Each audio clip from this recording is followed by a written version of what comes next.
ಭಗವದ್ಗೀತೆಯ ಅಧ್ಯಾಯ 1 ಅರ್ಜುನ ವಿಷಾದ ಯೋಗದ ಶ್ಲೋಕ 1ರಲ್ಲಿ ಧೃತರಾಷ್ಟ್ರ ವಿಶೇಷ ದಿವ್ಯ ಶಕ್ತಿಯನ್ನು ಹೊಂದಿದ್ದಂತಹ ಸಂಜಯನನ್ನು ಪ್ರಶ್ನೆ ಮಾಡ್ತಾ ಇದ್ದಾನೆ. ಧರ್ಮಕ್ಷೇತ್ರವಾದಂಥ ಕುರುಕ್ಷೇತ್ರದಲ್ಲಿ ಏನು ನಡೀತಾ ಇದೆ ಹೇಳು ಸಂಜಯ ಅಂತ.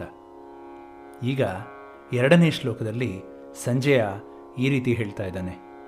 ಸಂಜಯ ಉವಾಚ ದೃಷ್ಟ್ವಾ ತು ಪಾಂಡವಾನೀಕಂ ವ್ಯೂಢಂ ದುರ್ಯೋಧನಸ್ತದಾ ಆಚಾರ್ಯಮುಪಸಂಗಮ್ಯ ರಾಜಾ ವಚನಮಬ್ರವೀತ್. ಧೃತರಾಷ್ಟ್ರ ಹುಟ್ಟು ಕುರುಡ. ದುರದೃಷ್ಟವಶಾತ್ ಅವನು ಆಧ್ಯಾತ್ಮಿಕವಾಗಿಯೂ ಕೂಡ ಕುರುಡ. ಧರ್ಮದ ವಿಷಯದಲ್ಲಿ ತನ್ನ ಮಕ್ಕಳು ತನ್ನಷ್ಟೇ ಕುರುಡರು ಅಂತ ಕೂಡ ಅವನಿಗೆ ಗೊತ್ತಿತ್ತು. ಹುಟ್ಟಿದಾಗಿನಿಂದ ಧರ್ಮಿಷ್ಠರಾಗಿದ್ದ ಪಾಂಡವರೊಡನೆ ತನ್ನ ಮಕ್ಕಳು ಒಪ್ಪಂದ ಮಾಡಿಕೊಳ್ಳೋಕೆ ಯಾವತ್ತೂ ಸಾಧ್ಯನೇ ಇಲ್ಲ ಅಂತ ಕೂಡ ಅವನಿಗೆ ಖಚಿತವಾಗಿ ಗೊತ್ತಿತ್ತು. ಇದೆಲ್ಲದರ ಜೊತೆ ಯುದ್ಧಕ್ಕೆ ಆಯ್ಕೆ ಮಾಡಿಕೊಂಡಂಥ ಆ ಒಂದು ಕುರುಕ್ಷೇತ್ರ ಧರ್ಮಕ್ಷೇತ್ರವಾಗಿತ್ತು. ಆ ಕುರುಕ್ಷೇತ್ರ ಪವಿತ್ರ ಪೂಜಾ ಸ್ಥಳವೂ ಆಗಿತ್ತು. ಇಂತಹ ಸ್ಥಳವನ್ನು ಯುದ್ಧಕ್ಕಾಗಿ ಆರಿಸಿರೋದ್ರಿಂದ ಈ ಪವಿತ್ರ ಕ್ಷೇತ್ರ ಯುದ್ಧದ ಫಲಿತಾಂಶದ ಮೇಲೆ ಯಾವ ಪ್ರಭಾವವನ್ನು ಬೀರುತ್ತೆ ಅನ್ನೋದು ಧೃತರಾಷ್ಟ್ರನಿಗೆ ತುಂಬ ಭಯವಾಗಿ ಕಾಡ್ತಾ ಇತ್ತು. ಈ ಶ್ಲೋಕದ ಅರ್ಥವನ್ನು ತಿಳಿದುಕೊಳ್ಳೋಕೆ ಮುಂಚೆ ನಮಗೆಲ್ಲ ಗೊತ್ತಿರೋ ಹಾಗೆ ಮಹಾಭಾರತ ಯುದ್ಧದಲ್ಲಿ ಪಾಲ್ಗೊಂಡಿದ್ದು 18 ಅಕ್ಷೋಹಿಣಿ ಸೈನ್ಯ. ಅದರಲ್ಲಿ 7 ಅಕ್ಷೋಹಿಣಿ ಪಾಂಡವರ ಕಡೆ ಹೋರಾಟ ಮಾಡಿದರೆ ಉಳಿದ ಸೈನ್ಯ ಕೌರವರ ಕಡೆ ಇತ್ತು. ಅಂದರೆ 11 ಅಕ್ಷೋಹಿಣಿ ಸೈನ್ಯ ಕೌರವರ ಕಡೆ ಇತ್ತು. ಇದರ ಅರ್ಥ ಇಲ್ಲಿ ಅಕ್ಷೋಹಿಣಿ ಅನ್ನೋದು ಸೇನೆಯ ಅತಿ ದೊಡ್ಡ ವಿಭಾಗ. ಆ ಅಕ್ಷೋಹಿಣಿಯಲ್ಲಿ 10 ಅನೀಕಿನಿ ಇರ್ತಿತ್ತಂತೆ. ಅಂದರೆ 21,870 ಆನೆಗಳು, 21,870 ರಥ, 65,610 ಕುದುರೆಗಳು, 1,09,350 ಜನ ಕಾಲಾಳುಗಳು. ಇದೆಲ್ಲವನ್ನ ನೋಡಿದರೆ ಅಲ್ಲಿ ಒಂದು ಸಂಖ್ಯಾ ಚಮತ್ಕಾರ ಕೂಡ ನಡೆದಿದೆ.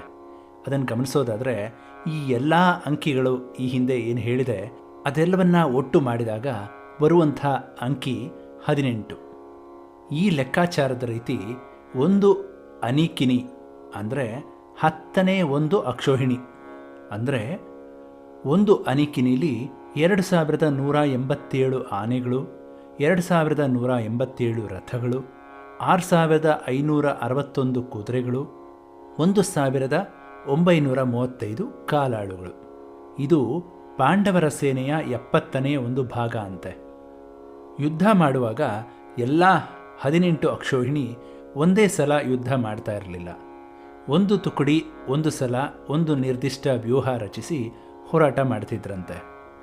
ಹೀಗೆ ವಿಶಿಷ್ಟವಾದ ವಿನ್ಯಾಸದಿಂದ ಶ್ಲೋಕದಲ್ಲಿ ಬರುವಂಥ ವ್ಯೂಢಂ ಅನ್ನುವಂಥ ಅರ್ಥದಲ್ಲಿ ಶಿಸ್ತುಬದ್ಧವಾಗಿ ಸಜ್ಜಾಗಿ ನಿಂತ ಪಾಂಡವ ಸೇನೆಯ ಒಂದು ಅನೀಕವನ್ನು ನೋಡಿದಾಗ ದುರ್ಯೋಧನನ ದುಗುಡ ಹೆಚ್ಚುತ್ತಾ ಇದೆ.